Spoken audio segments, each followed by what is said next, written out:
go. Let me get the sound here.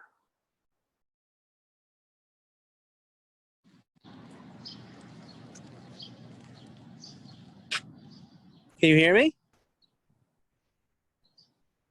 You can hear me? I can't hear you.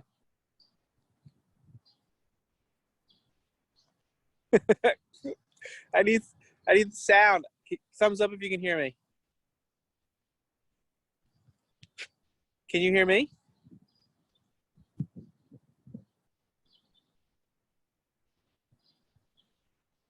Right? Okay.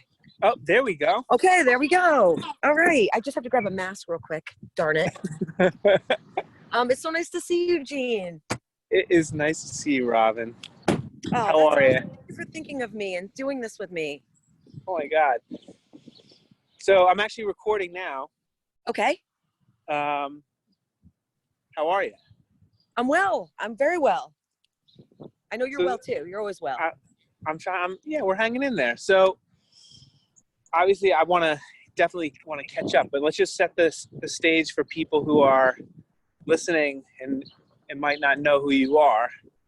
Can you please let everybody know who you are and where you are right now? Actually, it's a nice day. Gene, I'm sorry. Just cut out for a second. I did? All right. Let's try that again. So let's set the stage for the people who are listening. And can you tell everybody who you are and where you are? Because it looks like a nice day. Gene, I'm so sorry. I'm having audio problems. Let me just try to put my earphones in and see if I can make this better. I'm so sorry. No problem. 1 second. No problem. Okay. How's that? I hear you great. Can you hear me? Great. Yes, I can hear you perfectly. Okay. I'm so sorry. Start over with that. Fun. Let's start over.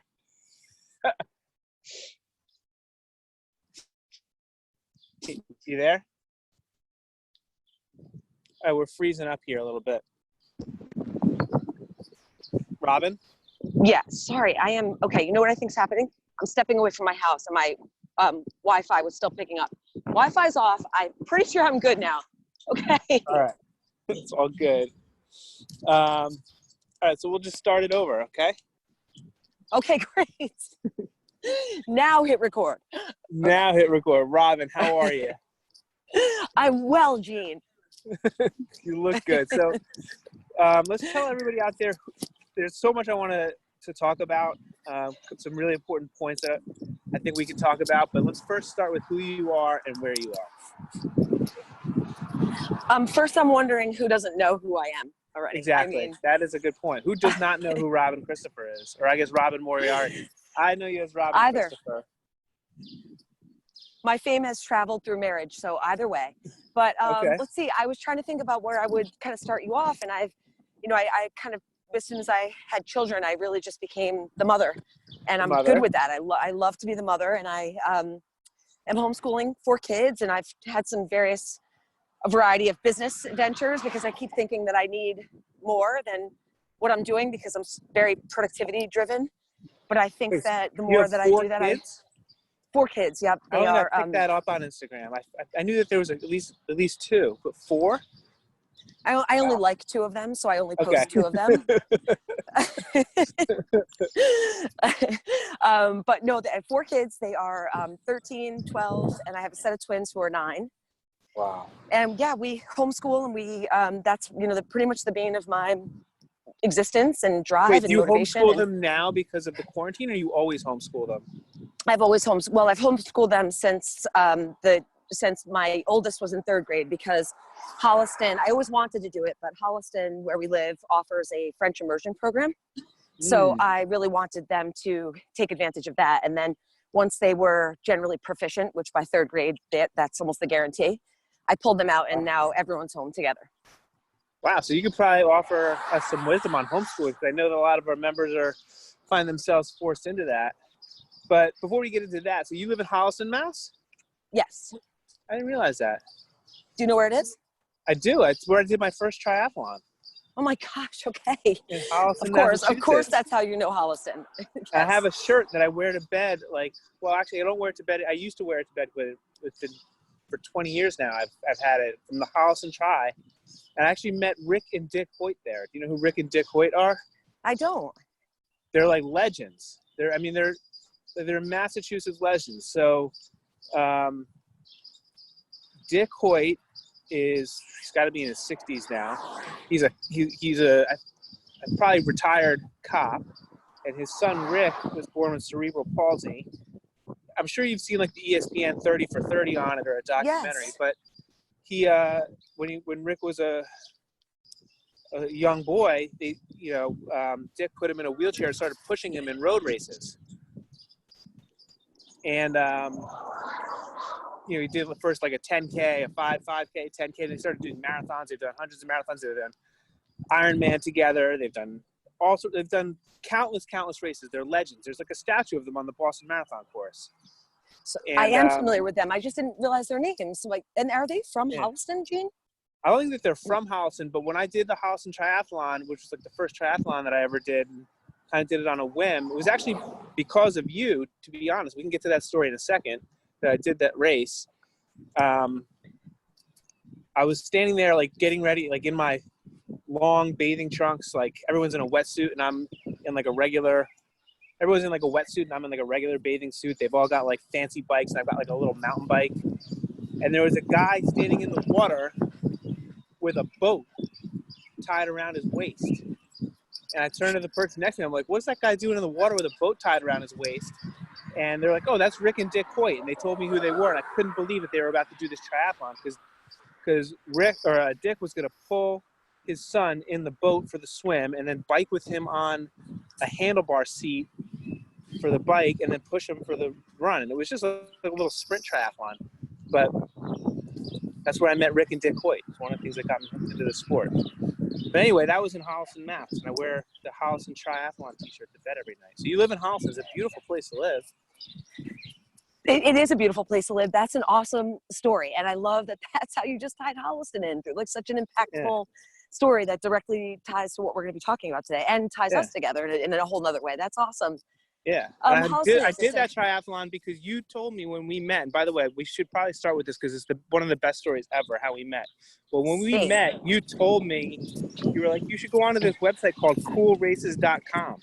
Oh my gosh. Or no, cool running. Cool running. Right. Coolrunning.com. And so that's where I found that race. Anyway, so. Gosh, that's so funny. I really want to tell people how we met. Can you tell the story from your perspective of how we met? Yes, I love that. And I'd love to hear from your perspective too. And it's one of my favorite stories ever. I had started running. I think I was probably, were we maybe training for Chicago already at that time? Were we both training for Chicago at that time? Well, you were. Okay. And I had got myself on, these really long runs. And as anyone who's a runner knows, it's one thing to do these long training runs with someone, or certainly run 26 miles, in a race setting where people are cheering for you and you've got water stops. But to do those long runs by yourself can be painfully excruciating even on the mental sense. So I realized that when I was going out, if I just put up my hand and high five people, it would give me this little energy bump, and I would 95% of the time get rejected. I'd high five and people would completely ignore me or look like I was crazy or look the opposite direction. And I realized that, gosh, this is a real exercise in managing rejection. And so I almost stopped doing it. And then here I see this runner coming at me, this super strong, perfect form, big smile on his face. I'm like, oh, this is a winner right here. I'm definitely scoring a high five from this guy. Hand up, bang. And then what I remember is that I think, did we both run on, but then stop and turn around and pause for a minute? And I was on the other side of the river. Oh, we crossed paths again? So we high-fived past, and then, okay, now let's hear your side, because I think you have you'll be able to fill in the gaps for me. So I recall that I used to go and give people high fives on the river. Okay. I used to, when I would run, I would give people high fives because I thought I was hot shit. And anyway, I would particularly give someone a high five if they were a cute girl coming at me, because I figured, what's there to lose? So I'm running on the river, on the Charles River, and I see a cute girl coming towards me. So I'm like, all right, I'm going to give her a high five. And so stick out my hand, we give each other a high five, keep running, and then I cross the river, and then I see you coming towards me again, and you stop me, and you said something along the lines of like, hey, I was having a really hard run. Yes. And your high five really picked me up. Do you remember that? Yes, I do. I do now. Yes. So then, like, I was like, all right, well, so I turned around and started running with you because, like, the whole reason I stuck out my hand was because you were a cute girl. And Thank you. so I started to run with you, and we started talking, and I said, I thought I was hot shit, so I thought I was going to impress you with the fact that I was running 6 miles. And I was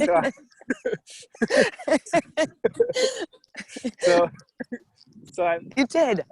So I said, so how far are you running? And you're like, oh, I'm on like a 15-mile run or something. I was like, oh, like I felt like. So I was like, all right, so I'm like, are you training for anything? And you're like, yeah, I'm doing the Chicago Marathon. And I'm like, oh, really? Me too. And of course, I wasn't doing the Chicago Marathon, but That's great. so I thought you knew this, but it's been a long time. No, I never knew that. That's so great. So you told me, like, along that run, you told me about the website Cool Running. And so I went home and I went on to Cool Running and signed up for the Chicago Marathon that night. Oh my gosh. And then we did our training runs together and we did the Chicago Marathon together, and the rest is history. That high five changed my life. Same. That Absolutely. high five absolutely changed my life. Well, Jean, I don't know if this is an appropriate time, but I will tell you, as much as I love that story, it's the Chicago Marathon story that has been, I've shared this with my children. It has been such a lesson in humanity for me, selflessness, that we had become good friends. I'd met a lot of your friends, your Harvard contacts, and maybe even a couple of your childhood contacts who were at Harvard with you, or no, I think you did meet. You met some of my friends that came up to visit. Yeah. Yes. Okay. And just always so engaged by your energy and like your positivity. And so we get ready for Chicago, and I had been doing Taekwondo at the same time. And I had like really strained my hip flexors, and we'd been training all summer, right? In Boston where it'd been nice and warm, but Chicago took place in October, and they had an unseasonably cold day that morning of the race. And it was almost like the first, stride out, and then the next stride out, I just felt both my hip flexors pull. And I thought, oh my gosh, like all this training, I'm not there. I don't even know where I'm going to be able to get to in this race. And you had been training so hard. You're so much faster than I was at the time. I'm sure you still are. And instead of you just saying, sorry, we both trained for this, like this is my race, this is your race, which I fully expected you to do, you stayed with me that entire race and probably ran, this is what I tell people, you probably ran like double the number of miles because you circled me constantly. You just kept circling me and staying with me, and you can do this, and you got this, and no, we're not walking, we're going to do this together. And you crossed that finish line with probably an extra 2 hours on your time because of me. No, we finished that race in 4 hours and 20 minutes. It was still a great race. And I stayed with you because I didn't think I could finish it without you, to be honest. Like I was staying with you for me as much as I was myself, and I enjoyed it. Like there was, like I remember being at the start of that race. It was like nothing there's really nothing like your first marathon. It's just the whole thing changed my life. Like I can't even begin to say. Like being at the start of that race, there's no cell phones back then. Right. I mean, people had cell phones, but not the race. Like you're standing there. I remember being there. There was like, I think there was 20,000 people in the Chicago Marathon at the time. There's 20,000 people. And I see the people in front of me wearing shirts from like other marathons. People do this more than once? Like, yes. Yes. People do this more than once. This is crazy. But there was like an energy there that like, this is like a club that I want to be a part of. And so, I was there for the experience. You were the story that brought me there. I couldn't have run that race without you. But it was, like I said, like, you give someone a high five, it could change your life. And, it's just this amazing moment. Like I can trace so many things in my life back to that moment. It's just unbelievable to me. Gosh, had we not stuck out our hands, where would we be right now?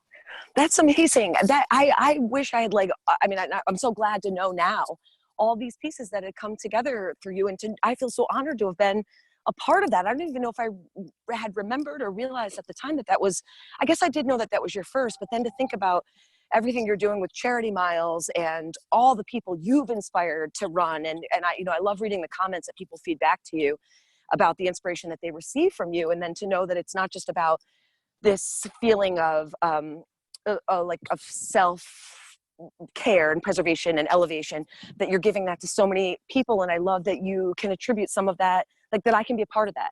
I feel so honored about that. To that moment. It all goes back to that moment. But so here's the other thing. So you and I haven't spoken I don't know the last time we've spoken. And one of the good things about this, I mean, I feel like, with social media that I kind of stay in touch with you because I see what, all the stuff that you're doing on social media, but here I don't even know that you have 4 kids. So one of the silver linings of this quarantine is that it's made me reconnect with so many old friends that I haven't spoken to in so long. So I'm so glad that we're using that opportunity, and the fact that you're willing to do it on a podcast is even cooler. Oh, me too. Me too. I feel so grateful for that. And there's so many important people in our lives that, they're in there for a moment, and then we feel like, oh, we're still in touch with them because I see them on Facebook. That's not true. So we got to take the opportunities, and this quarantine has reminded me that we got to make the extra effort to stay in touch with the people that we care about. So I wanted to do this in a way to share that with other people too. I love that. And I, love that I was part of your network that you wanted to extend yourself to, and that you've also taken this from, there's a lot of uncertainty right now, but that you are creating your own certainty and security by instilling the value in these connections, no matter how old they are. I just think that's so beautiful. And well, let's just let it out there. My therapist, he brings together a group of his patients and his clients, and we get together in a group. And this was the big topic was last week, was how people are choosing to connect or disconnect.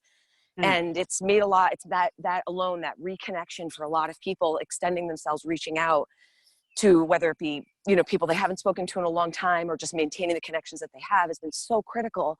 And I really kind of came to this place of like ultra productivity during this time. Like, we're going to seize every opportunity available in this moment. And I had foregone connecting. I really hunkered down with my own family, and we decided what we were going to do with this time as a family and with the children for homeschool. And now that we don't have dance and ballet and piano lessons to go to and all this driving that we were doing and math, and because we outsourced the math, and I had really foregone that ability to reconnect. Math?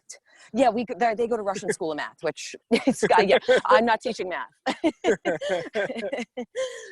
So anyway, I just really appreciate that you have made this reconnection, and I think that is so important, especially now. And what a beautiful opportunity in this space to reconnect. Yeah, that's nice. By the way, I hear the birds chirping where you are. I hope everyone else out there can hear that too on the Zoom. Here, and I'll show you guys this too. This is where I am right now. Is that Holliston Pond?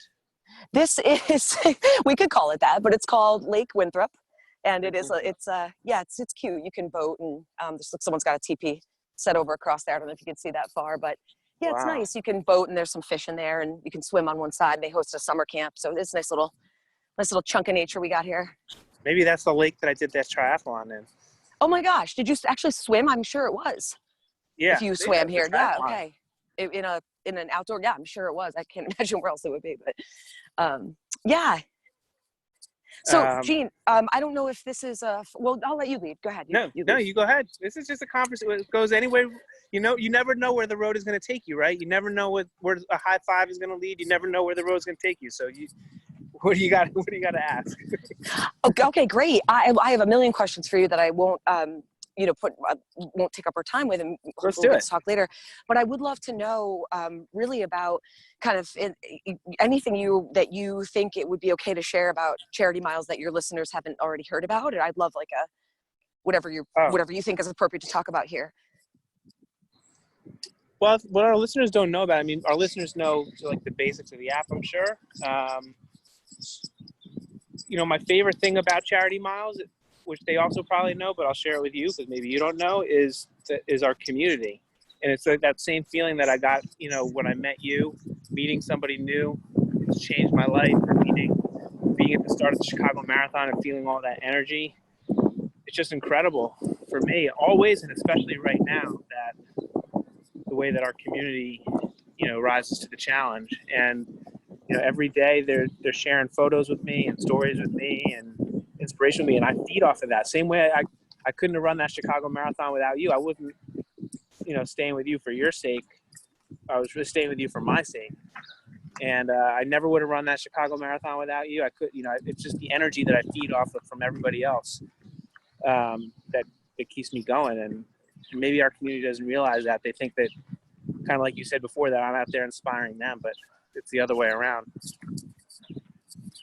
That's awesome. It really is. And I think it's almost like, I wonder if there are two types of people, or we convince ourselves that we're one type of person or the other, like we don't need others. But when we receive that feed, we get such a lift from it. And it's a challenge with humanity, because we all have our shortcomings and our flaws, and we make mistakes, but finding that place for, we might not have spoken for so long, and finding that space for reconnection that feels like when I saw your face on this phone, I felt like I just talked to you yesterday. I'm like, oh, there's Jean right? again. Yeah, there's certain things that kind of feel like yesterday, that even though it wasn't, though. Like, actually, a really good example of that is, do you remember the Bud Light "What's Up" commercial? Yeah. What's up? Right? Like, my friends, I still will say "What's up" to get, we'll still say that to each other. So, a couple things. That commercial is 20 years old. What? Wow. That's crazy. Like, how time can fly like that. And by the way, you and I met almost 20 years ago. I was just thinking about that.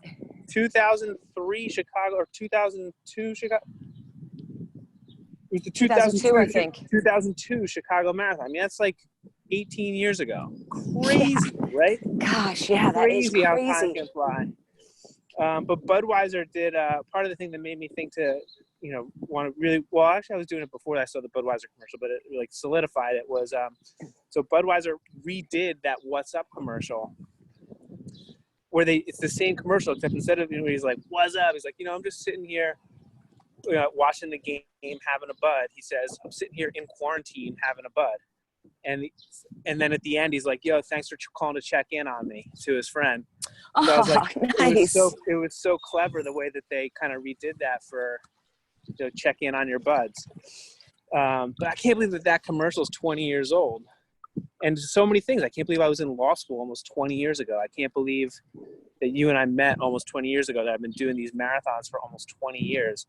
It's crazy. It really doesn't. Somebody saw another thing online. It's like, I'm convinced that 1990 was still just 10 years ago. Like, yes, I keep doing that too. I'm like, actually, 30. yeah. How is that possible?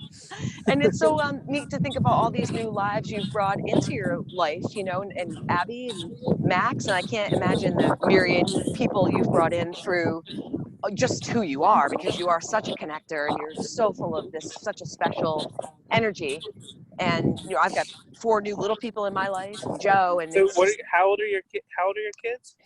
Merrick is 13, and Cannon is 12, and then I have a set of twins, Lauder and Aldrin, boy and girl, who are 9.5 now, which is crazy. Wow. That alone is crazy, right? And I'm sure just watching Max grow up makes you really see how quickly time moves. Yeah.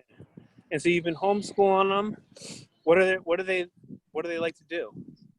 We do a lot of just critical thinking and a lot of exploring. And my main goal in teaching them is curiosity and kindness.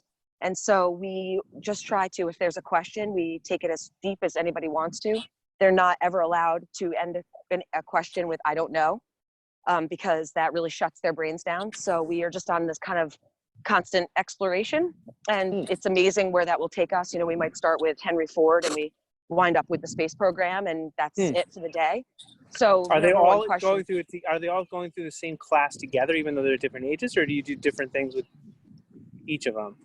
We will kind of, we're pretty elastic. So we come in and out of that. Like, you know, my bigs might want to just go and do something together and read for an hour or play a game and just have open discussion together, while I work independently with the twins on something that they might need a little bit more help with and focused attention. But for the most part, we do work in a big group and everyone just works at their own pace. And we do a ton of sharing. Just, you know, whatever you do you feel like sharing, even if it's your journal entry or we do a lot of writing. We do so much communication about feelings and connection and being able to convey our beliefs with respect for others' beliefs. And so, you know, that's my number one question. The number one question that people ask me is, you know, what curriculum do you follow? And we don't. We really are the Moriarty Academy, and they are free to learn as they want, and it's great. And I, you know, if I could, anyone who's listening, if I could just give you some quick advice, it's like just try to, I'm trying to think how to word this that it wouldn't be even more overwhelming, but the more you can let go of what you were taught in school and enjoy the freedom that we have right now, no matter how short it is, if it's only through June, or if you're going to school through the summer to September, or you choose to carry this journey on, or we're mandated to carry this journey on through homeschool, is to not think about all these things that you think your kids should be doing, but to allow them the freedom just to explore. So, you know, some mornings we'll wake up and I'll just write a really open-ended question on the board.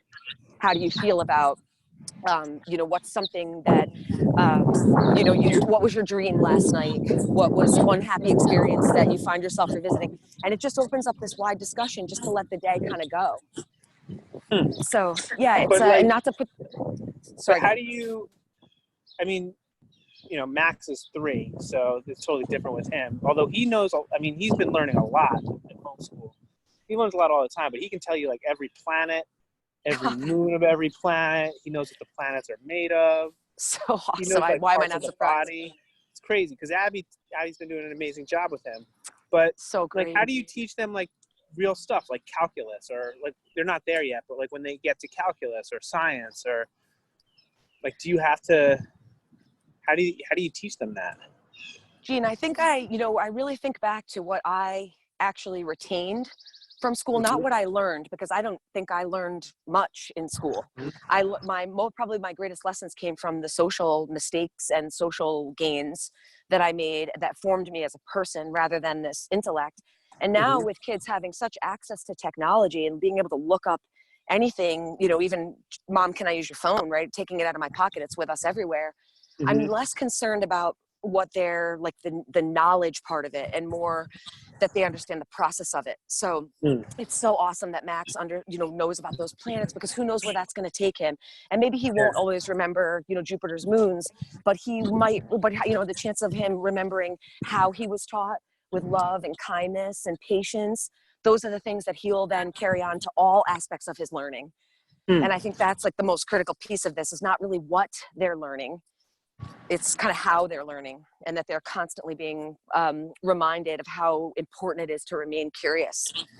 That's a good point, because like, it's really interesting with Max. He'll say, like, if the, you know, Abby will say something, or I'll say something, mostly when Abby says something, because he's like all about Abby.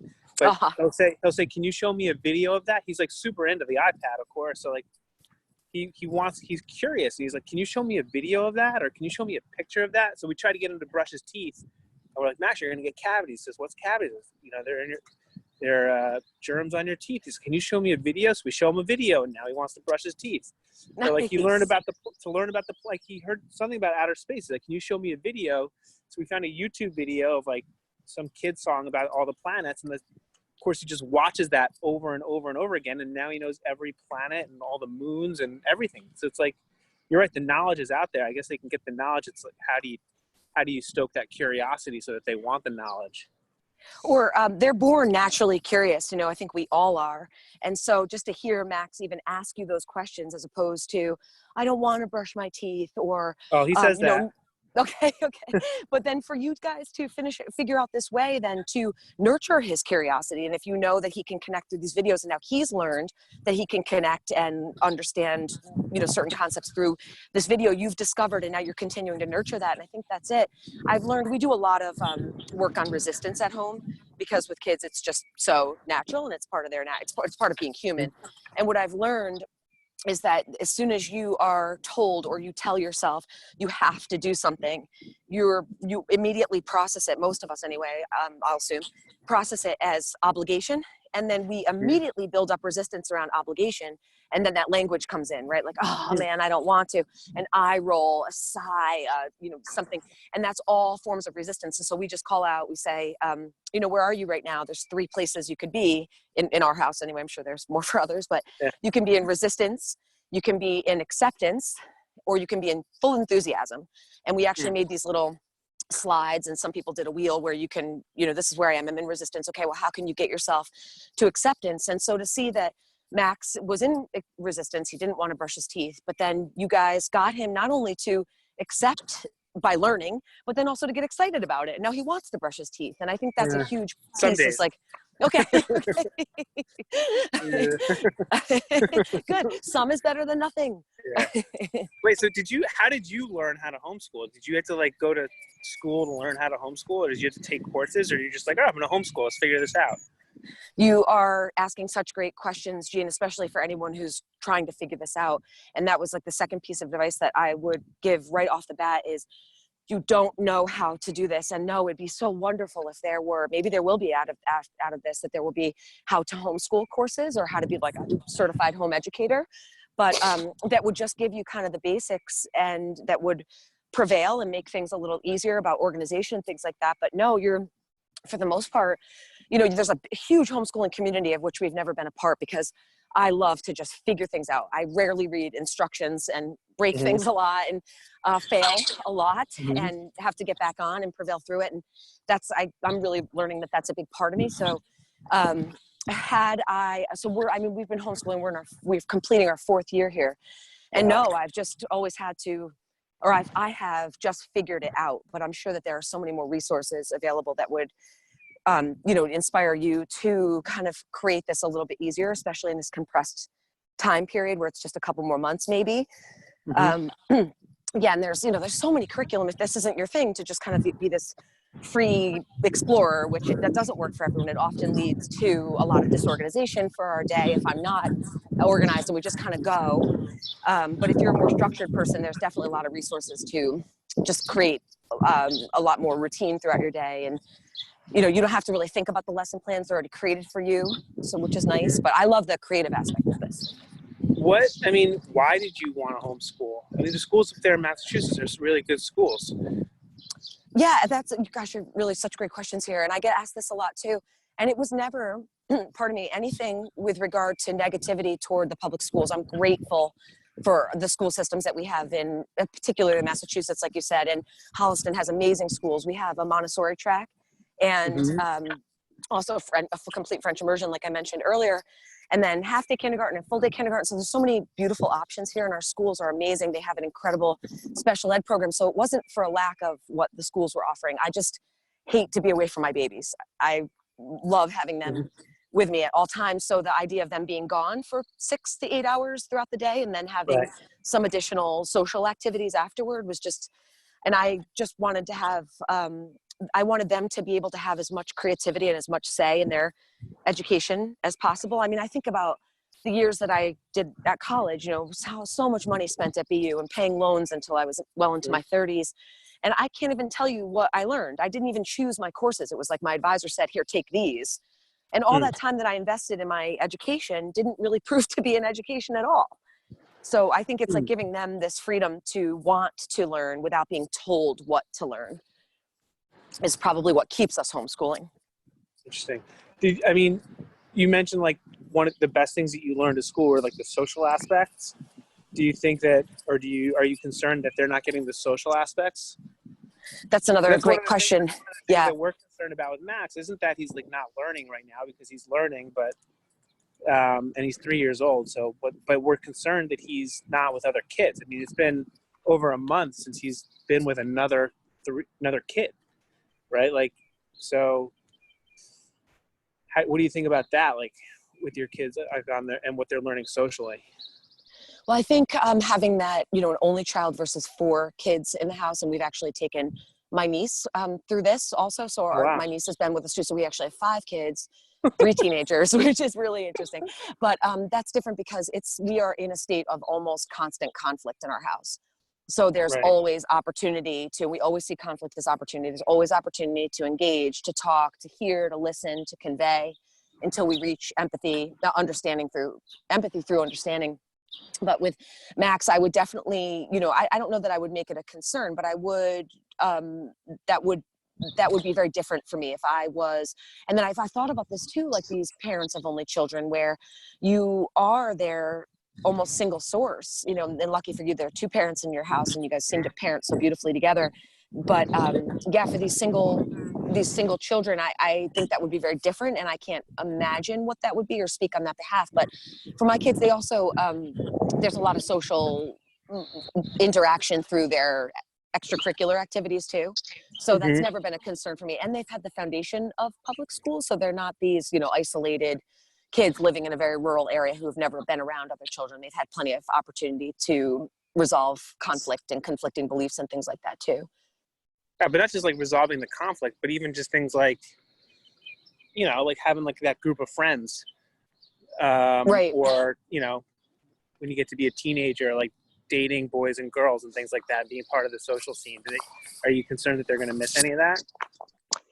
No, I think that there's so much more that compensates in that area. Not that it certainly outweighs, but or maybe it doesn't even compensate, but it kind of balances it out. Like they're gaining in different areas, but I would say that there are some certain like rites of passage that they're missing out on maybe, but I think everyone's decided that they would like to go to high school. And I think that was like a really pretty critical social time for me. It was navigating high school more than any other grade. So no, I think we'll. Oh, so when I'm it's sure time for high school, they'll go to high school? I think so. And I'm sure there will be some implications almost that we can't even foresee at this point, or, aren't visible to us now. And then it's just like anything in life, you'll manage those as they come about, right? So right.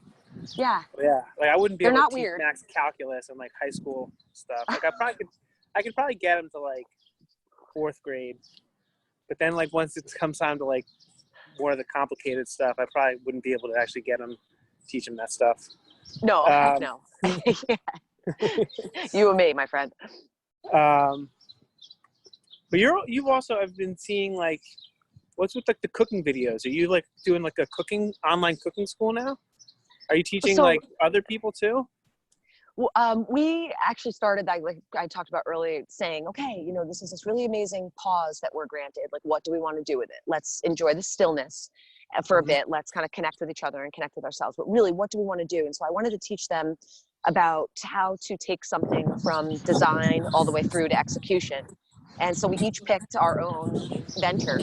And I picked this cooking show, which I've had in my mind for a while because we eat very clean, very healthy, and we eat pretty resourcefully. Like we waste nothing.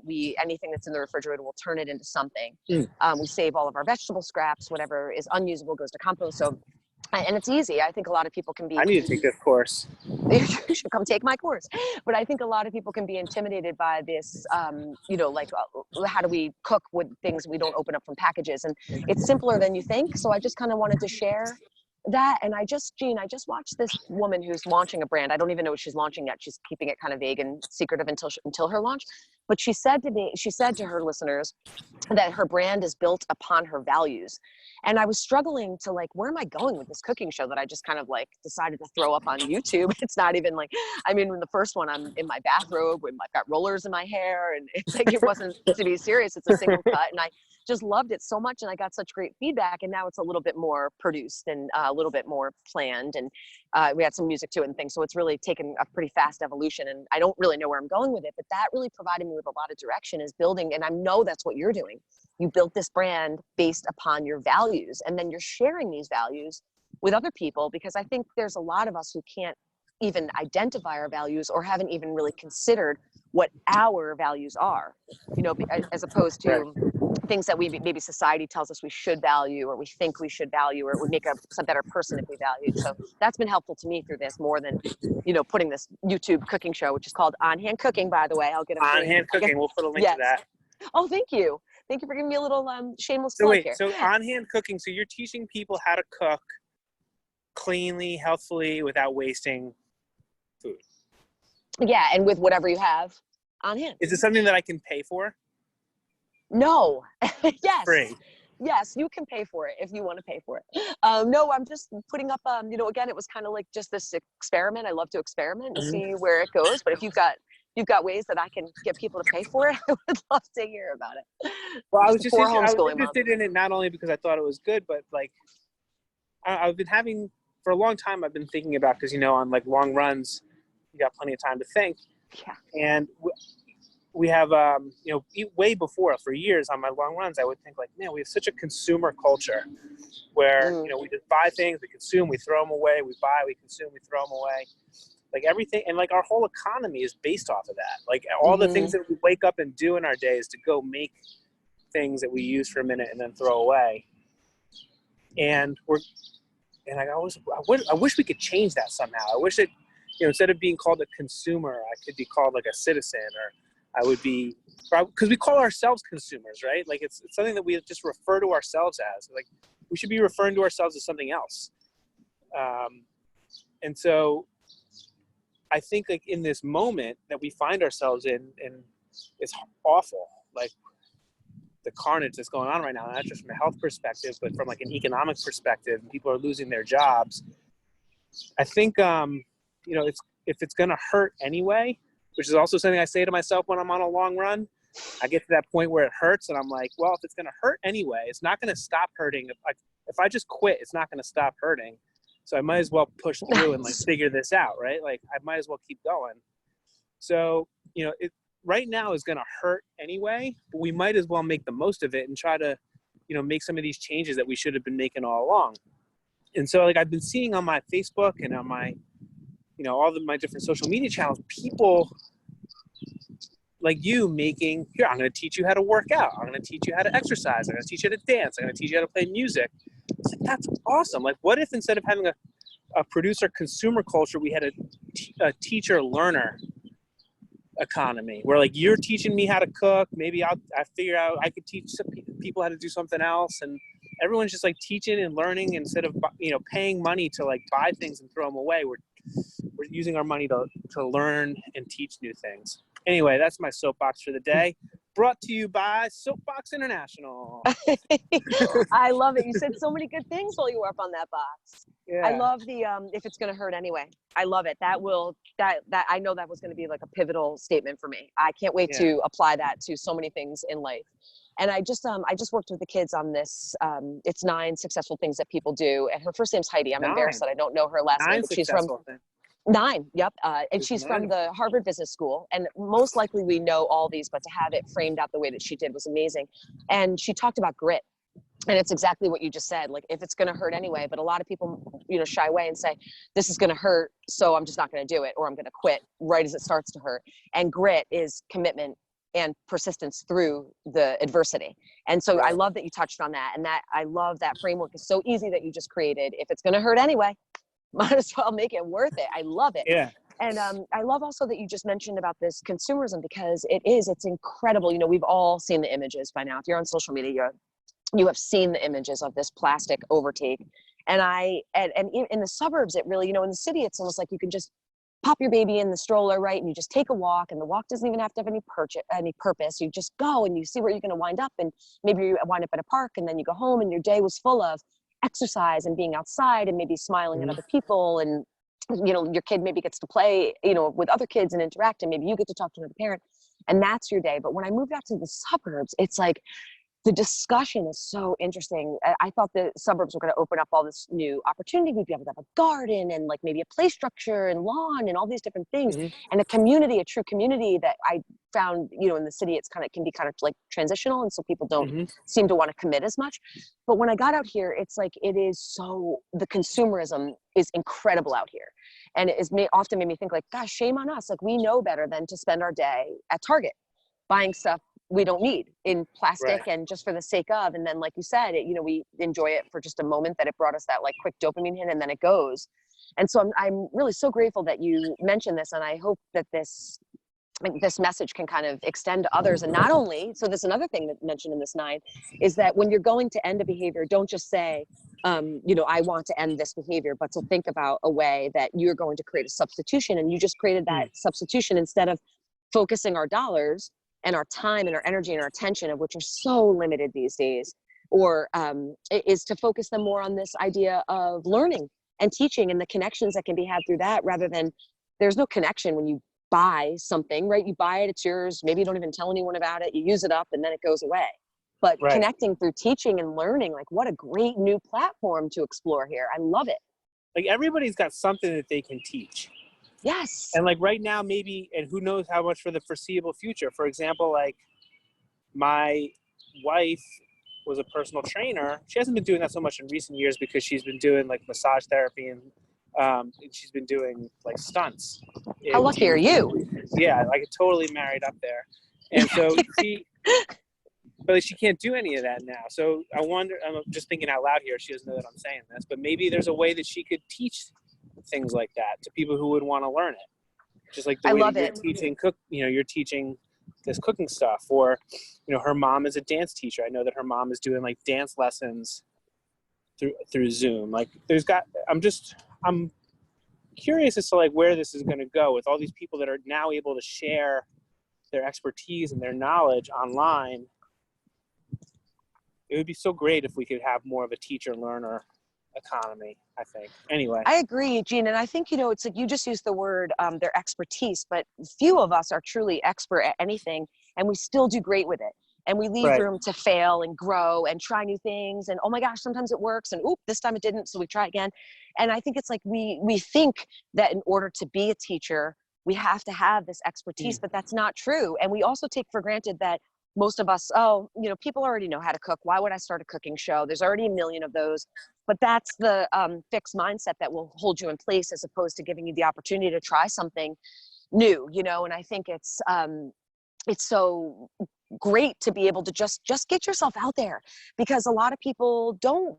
I've had the greatest amount of feedback I've had from this cooking show is people saying to me, and the most rewarding is people saying to me, "Oh my gosh, I didn't know that I'm supposed to refrigerate my sesame oil.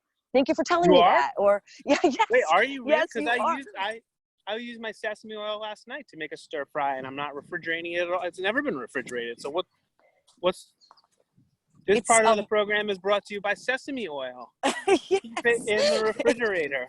Wait, why are you supposed to refrigerate it? Are you supposed to refrigerate all oils? So if anything with fat can go rancid, right? And so they have varying shelf lives, but the sesame oil is a more volatile oil. So that one you do want to stick in the refrigerator, but no. And especially if you're moving through your sesame oil, in the course of a month or so, no, you don't have to. We definitely have not moved with it in the course of a month. That thing's been in the cabinet for like, my gosh, forever. Get that in the refrigerator and you'll know. When you open up that bottle, you will know if it's gone bad. There's a very distinct smell to rancid fats, and I'm sure that thing's like a jar of peanut butter. That thing is next to the Morton salt. That's like you pass it down for generation. Well, it's good. It's going to survive. It's your stockpile. You can live on that sesame oil, but get that into the refrigerator, for crying out loud. But yeah, and what else like that would we need to know? Let's see. Where are my little cooking tips? I'll teach you how to make the best popcorn. You know that, Gene, and I'm not messing around. That is the best popcorn. Yes. But I give a lot of nutritional information. I always try to start my segments with why we're eating what we eat and the benefits it gives you. Most people have been eating oats their whole entire life, but I just learned about these special properties. They actually have a very specific antioxidant, which is awesome. And so don't take those oats for granted. And there's lots of things you can do with them, especially now that we are in this little bit of a flour warp here, where a lot of people are baking and they haven't been able to keep up, but you can grind those oats up and make make flour out of those. And we made waffles with those the other day, which was delicious. So especially if you're gluten-free, you can get gluten-free oats. Eureka, I wanted to talk to you about Abby though for a second. I went to get a massage a while ago now, maybe, even a whole full year ago. And he was great. And I said, do you think that you would come to my house and teach we have a table. Would you teach my husband and I how to properly give massage to one another? He's like, yeah, of course I would. And so I wonder if like Abby would even get on and like show home massage. You know, if you you don't even need a table, this is how we could get around the table, or this is how you could massage in a chair, or, you know, because I think, yeah, everybody can get a back rub from each other, but do you really know proper pressure and what you're working on and how to do it if there is a safety, you know, safety aspect to it? So could she do that right away, actually? Could she teach Joe that right away? We'll set up another Zoom for that. Or maybe Perfect. we'll do another Zoom podcast with my wife to teach everybody that. Well, sign me up if that's the case. But you know what's interesting though about that is, like, I don't know if she could, because when she went to school for that, she had to go. It was very intense. Like, it was all hands-on practice. I don't know if that's something that you could teach virtually. I'm sure there's elements of it that you could teach virtually, but so much of it is hands-on with the, you know, the instructor right there showing you how to do it. It was pretty intense when she went to school on that. So I guess it's like kind of where we are too. Like, you're going to create your own scarcity or your own abundance based on your mindset, right? So if that thought comes up and you know, we have this thought like, no, like, you have to go to massage school in order to be able to teach massage, and you have to be certified, or the following consequences could happen. You're right. That idea stops right there. But if you're willing to say, like, we only have the limited forum of virtual contact, you know, or lack thereof. And how do we work with and around that to create abundance in this place of scarcity? So that's it. It's just getting creative right now, you know, and I think a lot of people are, you know, I've heard a lot of people say to me, I just wonder when things are going to get back to normal. Well, you can wonder all you want about that. Yeah. But what really happens is you have to create your new normal, your own normal. And it's almost like when people get divorced too, and they, you know, everybody wants to say that they're so sad and so sorry. And sure, like, but really, you know, to see a marriage dissolve, especially when there's children involved, is, I'm sure, not a pleasant thing.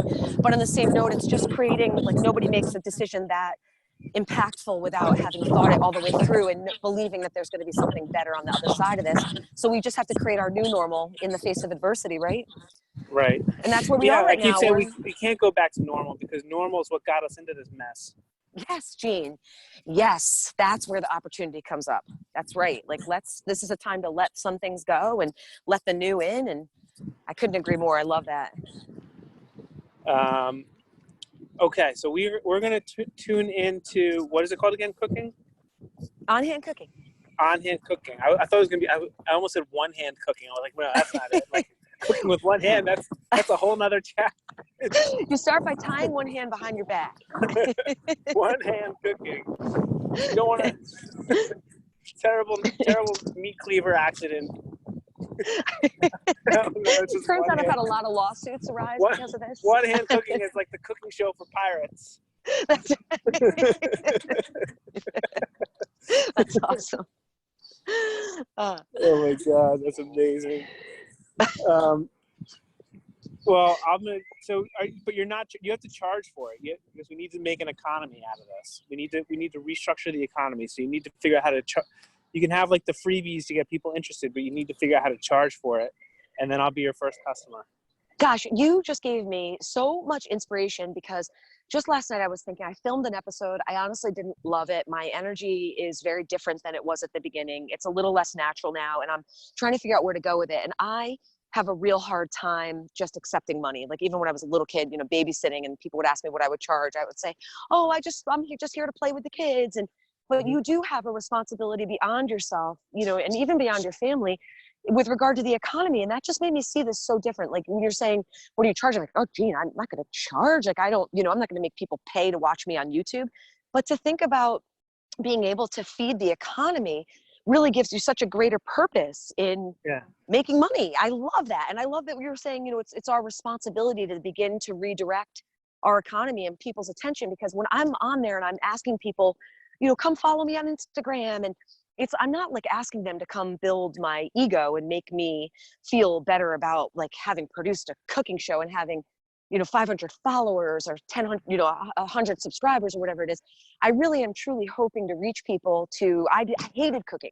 I would loathe it. And I don't use the word hate very often, but I would dread it. And I had so much resistance around it. And then I listened to Melissa Clark on the New York Times cooking show.